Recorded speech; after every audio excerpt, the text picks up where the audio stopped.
বেলা আর একটু পড়লে আমরা সেই বাওড়ের ধারের মাঠে তাঁবু কোন জায়গায় বসবে তা ঠিক করতে দেখতে গেলাম। নদীর ধার থেকে গ্রাম একটু দূরে হলেও গ্রামের মেয়েরা নদীতেই জল নিতে আসে।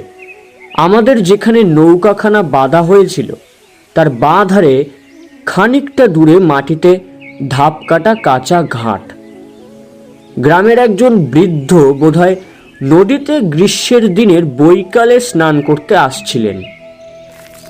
তাকে আমরা জিজ্ঞাসা করলাম, আচ্ছা, রসুলপুর কোন গাখানার নাম মশাই?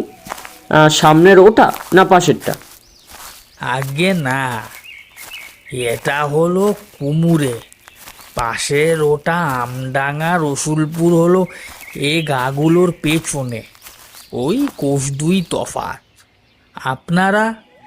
আমাদের সঙ্গী নৃপেনবাবুর সঙ্গে বৃদ্ধের নানা রকম কথাবার্তা চলতে লাগলো। জোয়ারের অপেক্ষায় নৌকা ছাড়তে দেরি হতে লাগলো। চক্রবর্তী মশাইও সেদিন উপস্থিত ছিলেন। কথায় কথায় জিজ্ঞেস করলুম, আচ্ছা, এটাকে বৌচণ্ডীর মাঠ বলে কেন চক্রবর্তী মশাই? আপনাদের কি কোনো? নৃপেনবাবু বললেন, হ্যাঁ, ভালো কথা। বলুন তো চক্রবর্তী মশাই, বৌচণ্ডী আবার কি কথা? শুনিনি তো কখনো। আমাদের প্রশ্নের উত্তরে চক্রবর্তী মশাইয়ের মুখে একটা অদ্ভুত গল্প শুনলাম। তিনি বলতে লাগলেন,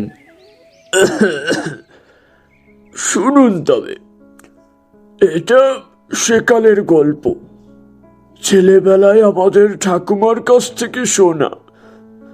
এ অঞ্চলে অনেক প্রাচীন লোক এ গল্প জানে।